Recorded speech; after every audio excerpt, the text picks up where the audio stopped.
Okay friends, next part 3కి వచ్చేద్దాము. తల్లికి వందనం పథకం కింద ఈ యొక్క పార్ట్ 3లో అనర్హుల జాబితాలో గల కారణాలు ఒకసారి మనమందరం తెలుసుకుందాము.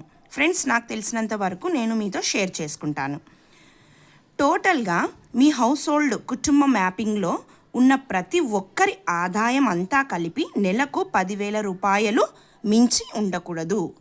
గ్రామాల్లో గుర్తుపెట్టుకోండి ఫ్రెండ్స్, గ్రామాల్లో హౌస్ హోల్డ్ మ్యాపింగ్ కుటుంబంలో అందరికీ కలిపి నెలకు 10,000 కంటే ఎక్కువ రూపాయలు ఉన్నచో ఆదాయము వారు అనర్హుల కిందికి వస్తారు ఫ్రెండ్స్, గుర్తుపెట్టుకోండి. నెక్స్ట్, మాగాణి భూమి 3 ఎకరాలకు మించరాదు, మెట్ట అయితే 10 ఎకరాలకు మించరాదు. ఇది ఒక పాయింట్ గుర్తుపెట్టుకోండి.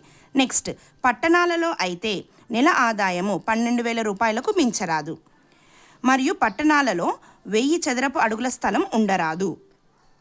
ఒకవేళ కలిగి ఉంటే వీళ్ళందరూ అనర్హుల జాబితాలోకి వస్తారు. హౌస్ హోల్డ్ మ్యాపింగ్ అయిన కుటుంబంలో 4 చక్రాల వాహనం ఉండరాదు. అంటే హౌస్ హోల్డ్ మ్యాపింగ్ ఉన్నటువంటి కుటుంబంలో ఎవరికైనా ఒకరికి 4 చక్రాల వాహనం 4 వీలర్ ఉన్నచో వారు అనర్హుల జాబితా కిందికి వస్తారు ఫ్రెండ్స్. నెక్స్ట్, సరాసరి నెలకు 300 యూనిట్లు మించి కరెంటు వినియోగం ఉండరాదు. అంటే నెలకు 300 యూనిట్ల కంటే ఎక్కువగా కరెంటు ఉపయోగిస్తే వాళ్ళు అనర్హుల జాబితా కిందికి వస్తారు ఫ్రెండ్స్, ఇది గుర్తుపెట్టుకోండి. నెక్స్ట్, హౌస్ హోల్డ్ మ్యాపింగ్లో ఉన్నటువంటి వారిలో ఎవరికైనా ఇన్కమ్ ట్యాక్స్ పేయర్ ఉంటే వాళ్ళు కూడా అనర్హుల జాబితాలోకి వస్తారు ఫ్రెండ్స్. ఇన్కమ్ ట్యాక్స్ పేయర్ ఆదాయపు పన్ను కట్టేవారు ఉండరాదు.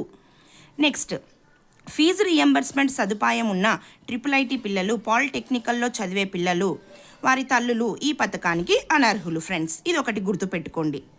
నెక్స్ట్, ఓకే, మేము అర్హులమే, మీరు చెప్పినటువంటి ఈ అనర్హుల యొక్క జాబితాలో గల కారణాలు మేము కలిగి ఉండలేదు, అయినప్పటికీ మేము అనర్హులుగా జాబితాలో డిస్ప్లే చేయడం జరిగింది అని ఒకవేళ మీకు సందేహాలు ఉంటే, అర్హులైనప్పటికీ అనర్హులుగా మీ యొక్క పేర్లు ఆ జాబితాలో ఉన్నట్లయితే మీరు వెంటనే సచివాలయంకు వెళ్ళి 12వ తేదీ జూన్ 12వ తేదీ నుంచి, అంటే ఈరోజు నుంచి 20వ తేదీ జూన్ 20వ తేదీ వరకు మీ యొక్క అబ్జెక్షన్స్ని సచివాలయంలో చెప్పుకొని గ్రీవియన్స్ రైజ్ చేయాలి ఫ్రెండ్స్, గుర్తుపెట్టుకోండి. అర్థమైంది కదా ఫ్రెండ్స్ ఈ పాయింట్. అర్హులైనప్పటికీ అనర్హులుగా జాబితాలో మీ పేరు ఉన్నచో మీరు ఆలస్యం చేయకుండా ఈ రోజు నుంచి ఈ నెల జూన్ 20వ తేదీ వరకు గ్రీవియన్స్ని రైజ్ చేయాలి. మీ యొక్క సచివాలయంలో వెల్ఫేర్ గారిని సంప్రదించి వారి యొక్క సలహాల మేరకు మీరు ఈ యొక్క ప్రాబ్లమ్ని సాల్వ్ చేసుకోగలరు. ఓకే ఫ్రెండ్స్, ఈ అనర్హులలో అర్హులుగా ఉండే వారి లిస్టు 21 జూన్ నుండి 28 జూన్ వరకు డిస్ప్లే చేస్తారు. అర్థమైందా ఫ్రెండ్స్? అంటే మీరు గ్రీవియన్స్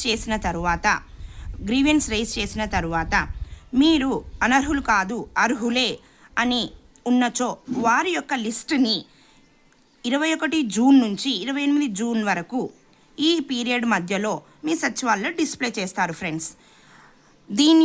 ఈ యొక్క పార్ట్ 3 యొక్క ముఖ్య ఉద్దేశం ఏమంటే, అర్హులుగా ఉండి కూడా ఒకవేళ అనర్హుల జాబితాలో ఉన్నటువంటి వారు జాగ్రత్త వహించి సచివాలయంకు వెళ్ళి మీ యొక్క సమస్యను వారితో విన్నవించుకొని వారి సలహాలు, వెల్ఫేర్ అసిస్టెంట్ గారి సలహాల మేరకు మీరు ఈ యొక్క తల్లికి వందనం పథకాన్ని మిస్ చేసుకోకుండా ఈ యొక్క పథకాన్ని మీరు అనుభవిస్తారని, మీరు ఒకవేళ అర్హులుగా అయితే ఖచ్చితంగా ఈ యొక్క పథకాన్ని మిస్ చేసుకోకుండా ఉంటారని నేను వివరించడం జరిగింది friends.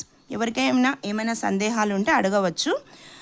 Okay friends, thank you. మీకు ఇన్ఫర్మేషన్ ఉపయోగకరంగా ఉంది అంటే దయచేసి మరి ఒక్కసారి చెప్తున్నాను, సబ్స్క్రైబ్ చేసుకోండి, లైక్ చేసుకోండి, షేర్ చేయండి. Thank you friends.